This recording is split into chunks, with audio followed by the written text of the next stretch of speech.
comment ce match n'est pas en Ligue des Champions. Wesh la Famax, on se retrouve pour le débrief du match entre le FC Barcelone et Manchester United. Les barrages de l'Europa League, et quel match exceptionnel entre les deux équipes. Avant toute chose, je tiens à remercier toutes les personnes qui étaient présentes sur le live. On a commenté le match ensemble, un grand merci à vous encore pour votre soutien, vous avez été monstrueux. Et merci à toutes les personnes qui prendront 2 secondes pour mettre un petit commentaire et un petit like pour le référencement. Et à vous abonner si ce n'est pas encore fait pour venir vivre les matchs avec nous, pourquoi pas en live, ou pour suivre les débriefs. Voilà, merci à vous la famille. Maintenant on va parler de ce match. Et un match juste exceptionnel entre deux équipes des plus en forme actuellement. Deux des meilleures équipes au monde actuellement. 2 buts partout au Camp Nou entre le Barça et United dans un match complètement dingue. Il a été exceptionnel et ça a commencé fort avec beaucoup de pressing. Du pressing et des belles tactiques de chaque côté. Même s'il y avait des choix qui étaient remis en question déjà de base du côté de Xavi avec la titularisation de Marcos Alonso et la titularisation de Jordi Alba. Mais moi, ce qui me faisait tilt le plus, c'était la présence de Koundé en défense centrale et d'Araujo sur le côté droit. Il l'avait déjà fait ça, Xavi, de mettre Araujo sur le côté droit avec, contre le Real Madrid avec Vinicius, et Araujo avait complètement mangé Vinicius. Sauf que là, dans ce match-là, Rashford n'est pas resté à gauche. Rashford n'est pas resté sur le côté, ce qui fait que ça a été un petit peu compliqué. Il y a eu un gros temps fort pour le Barça avec une conservation de balle et un gros temps fort pour Manchester aussi en première période. Et c'est en deuxième où tout a basculé. Mais pour moi, le choix de mettre Koundé défense centrale, c'était peut-être pas le meilleur choix, on va dire. Même si c'est facile de parler des tactiques après coup. Mais ça nous a offert un match légendaire. Et on va parler de chaque joueur. En tout cas, on va essayer dans les grandes lignes. Ter Stegen, tout comme David De Gea, ont été monstrueux. Ils ont été incroyables. Les deux gardiens ont fait un super match. Il y a eu des parades de dingue de chaque côté. Ils ont été exceptionnels. Jules Koundé sur le côté droit. Très mauvais match de Jules Koundé. Enfin, il était défenseur central du coup, mais Jules Koundé, très mauvais match pour sa part. Il met un but contre son camp, beaucoup de pertes de balles, des pertes de balles qui auraient pu coûter cher. Déjà en première mi-temps, il était vraiment pas à l'aise, Jules Koundé. Pas mal de passes ratées, en tout cas défensivement vraiment pas serein.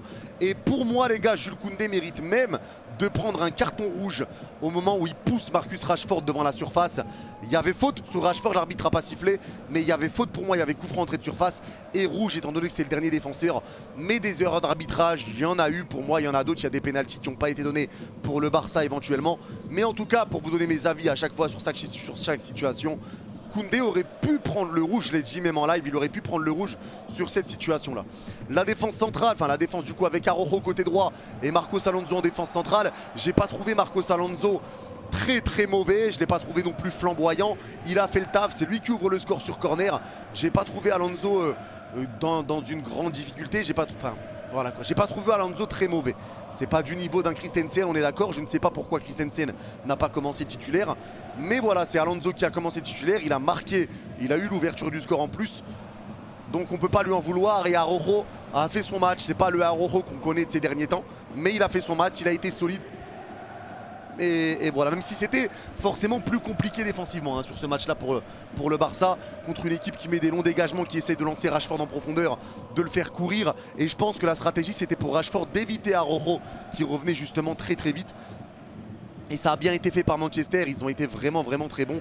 Et je pense qu'il y a quelque chose qu'on peut souligner aussi, c'est que ce Manchester-là n'a jamais été aussi fort depuis le départ de Sir Alex Ferguson. Donc bravo à Ten Hag d'avoir mis Manchester à ce niveau-là, parce qu'ils sont juste incroyablement forts.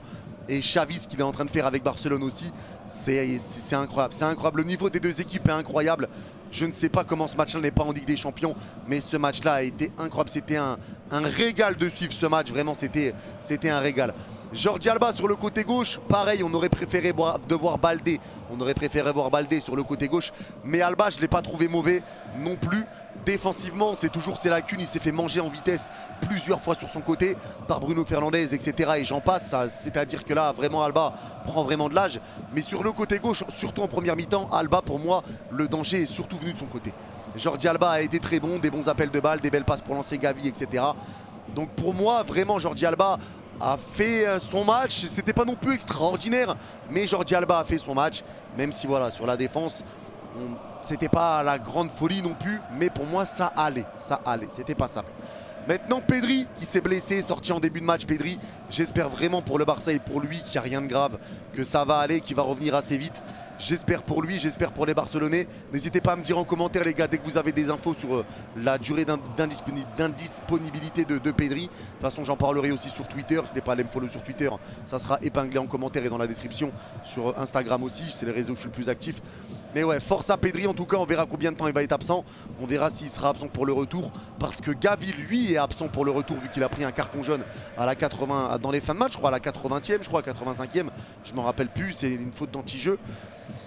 Et donc Gavi ne sera pas là, donc s'il n'y a pas Gavi et Pedri, le match retour risque d'être un peu compliqué, surtout qu'il n'y aura déjà pas Dembélé je crois, donc ça risque d'être compliqué. Mais en tout cas De Jong devant la défense, ça a été un match plutôt bon pour lui encore. Encore une fois les gars, les joueurs du Barça n'ont pas été flamboyants, c'était pas leur niveau habituel, mais c'est l'intensité du match qui fait que ça a été beaucoup plus compliqué pour eux. C'était beaucoup plus compliqué, c'était un super match d'équipe, c'était un super match avec un gros bloc bien compact pour Manchester et le Barça qui essayait de trouver des failles etc. C'était un super match, vraiment un super match, et on a vu qu'il y avait les qualités de chaque équipe qui posaient problème à l'autre, donc c'est compliqué de juger un petit peu joueur par joueur, mais en tout cas Lewandowski a été un peu transparent dans ce match, on va pas se mentir, même si sur le deuxième but, faut lui accorder l'égal mérite, hein, parce que s'il fait pas l'appel, s'il fait pas la feinte de reprendre le ballon ou il rate complètement, il n'y a pas but de Rafinha clairement. Donc bravo quand même à Levan là-dessus, mais c'est vrai qu'on en attend plus d'un joueur comme Robert Lewandowski. Rafinha avait fait une première mi-temps un peu compliquée, même s'il avait fait des bons décalages etc. Il n'était pas encore au mieux de sa forme et il termine avec un but et une passe décisive sur corner et but derrière sur le centre qu'il avait fait pour Levan qui est rentré finalement. Gros match de Rafinha, Rafinha très bon, Rafinha qui a été critiqué pas mal de fois lui aussi à son arrivée, et je comprends pas réellement pourquoi, mais Rafinha a fait un super match et c'est Rafinha qui permet d'avoir ce 2-2 d'égaliser dans la fin de match pour Barcelone. Mais énorme match, et c'est pareil du côté de Manchester United les gars. Vraiment Luke Shaw a été impeccable en défense centrale, alors qu'il est d'habitude défenseur gauche, il a été monstrueux. Varane a été très bon, Wan-Bissaka a été bancal par contre lui sur son côté. Du côté de Barça c'était Koundé, du côté de United c'était Bissaka. Il a fait pas mal d'erreurs qui auraient pu coûter cher à lui aussi. Les deux gardiens ont été exceptionnels. Le milieu de terrain Fred Casemiro les gars a été monstrueux, hein. Casemiro a été monstrueux, il était dans un niveau exceptionnel, vraiment exceptionnel. Marcus Rashford, pas besoin d'en parler, Rashford a été monstrueux encore une fois. Il a mis un but magnifique et le deuxième but c'est même lui qui provoque le CSC de Koundé en mettant un crochet à Rafinha sur le corner et un centre fort devant le but de Ter Stegen.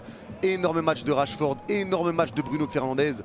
Weghorst a été un peu transparent et Sancho ça a été un peu plus compliqué par rapport à Bruno et Rashford, mais c'était un match exceptionnel des deux équipes. C'était un match niveau Ligue des Champions, il n'y a rien à dire là-dessus. Ils ont été incroyables, il me tarde déjà le match retour, mais une chose est sûre, c'est que ces deux équipes là méritent la Ligue des Champions. C'est les deux des meilleures équipes au monde actuellement. C'était un match incroyable, merci de nous avoir offert un spectacle pareil. On commentera bien sur le match retour. En tout cas voilà, n'hésitez pas à me dire vous en commentaire ce que vous avez pensé du match, ce que vous en avez pensé, qui aurait mérité de gagner. Il y avait des situations où le Barça aurait pu récupérer des pénaltys, notamment le tacle sur Jordi Alba. Dites-moi ce que vous en avez pensé. La main aussi de Bissaka, pour moi il y avait quand même pénalty là-dessus. Il y a au moins un pénalty pour moi qui n'est pas donné à Barcelone. Il y en avait au moins un qui devait être donné, j'allais oublier d'en parler, mais c'est vrai qu'il y en a au moins un qui devait être donné pour le Barça. Mais voilà, il y a peut-être des trucs d'arbitrage qui vont peser de chaque côté, peut-être qu'il y aura des choses à redire, mais en tout cas le match était d'une qualité incroyable.